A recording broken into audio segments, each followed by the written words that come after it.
Oh, right. Are we ready to go? Yeah, you go start whenever. Okay. All right. Let's do that. Hi, everyone. It's Tim here from That Game Company, and I'm here with Rachel from the Ocean Cleanup today. And we are fielding your questions about the days of nature and the impact that your amazing donation is going to make.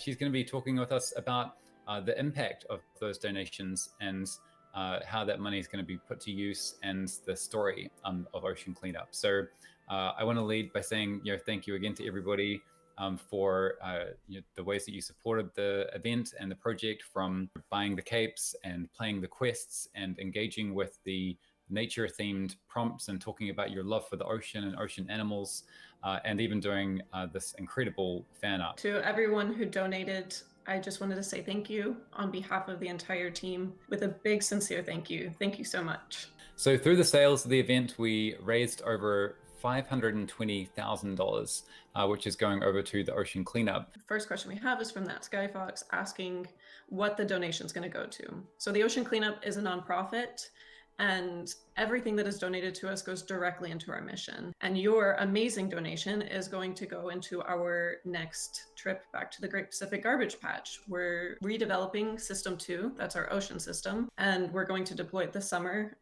After about 18 months of redevelopment, we were there in 2019 with System 1B.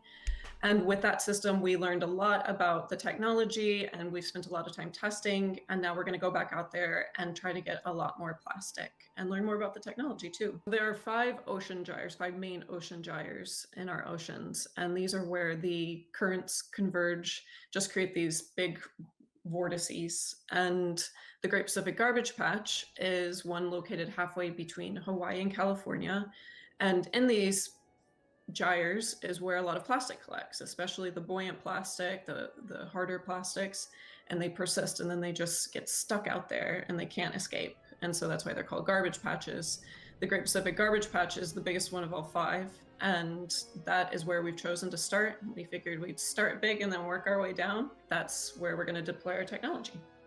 So the next question we have is from community member Noob Mode, and they ask, how much plastic have you caught so far through the cleanup? For many years, we've been doing a lot of testing and research into the problem, because we believe that to solve a problem, you have to first understand it. So we've spent a lot of time leading up to deploying these ocean systems and our river interceptors. So we just recently announced that up to date, we have collected just over 1 million pounds, which I think is about 460,000 kilograms. Yes, about 460,000 kilograms.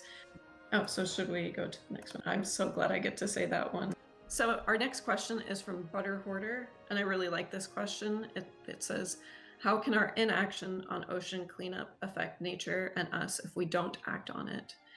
And I think when it comes to plastic in our oceans and in our waters, it affects everyone. The plastic is contaminated, it ruins waters, it breaks down into these small microplastics, and fish ingest it, and it works its way into the food chain, a food chain that involves us. We are even eating plastic when we're eating fish or even drinking water.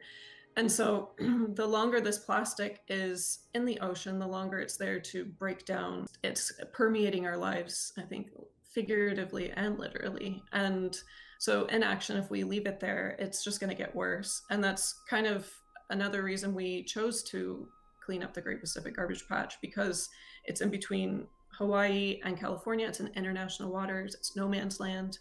So no one had taken it on themselves to try to clean it. And so we thought we should clean this up.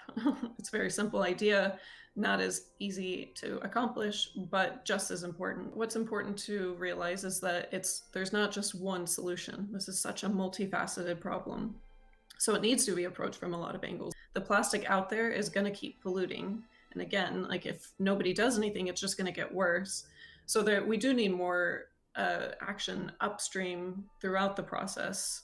It just, right now, the plastic is still there and it needs to be cleaned up. So this is what we've chosen to approach it from, but we applaud and encourage all the other efforts along the chain. The longer we wait, the worse it's going to get. And I don't think we have that time. These animals don't have that time. Our next question comes from Nightzel, and they ask, what do we do with the plastic? Where do we place it? Is it recycled? And that's also a really good question. I think all the questions are great, of course. One of the ideas since we started was try to find a way to make cleanup sustainable. We wanted to help the cleanup pay for itself. And we knew that once we started getting this plastic, we needed to do something with it. So we thought we could try to turn it into something. And we made, I'm going to show you, the ocean cleanup sunglasses, which are pretty cool. The frames are made with plastic that we removed from the Great Pacific Garbage Patch.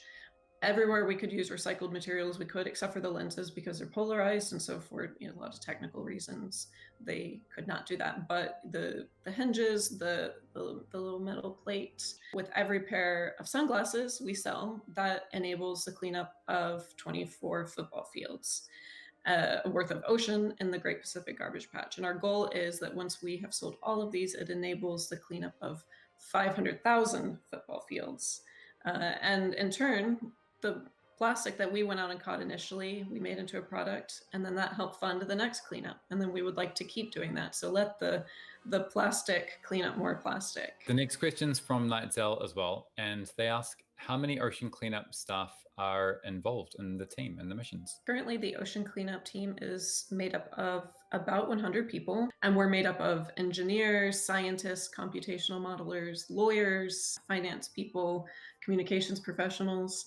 It's a lot of people. It's a pretty small team in the grand scheme of things, especially when you think we're trying to solve a global problem. But it's a nice ecosystem. I think kind of like, the oceans we're trying to help clean. We each symbiotically work together, all working towards this mission. We usually send out engineers, we send out researchers, we send out marine biologists. So all of them working in each very specific goals when we go out there. So it's not just getting out the plastic, but it's also, we send people to help study and collect data and samples to understand the Great Pacific Garbage Patch or how our system interacts with the environment. So it's a lot of projects, a lot of little sections that work towards the whole mission. I have a kind of follow-up question for that, actually. If our players are passionate about the environment and these sorts of projects, what should they do in school?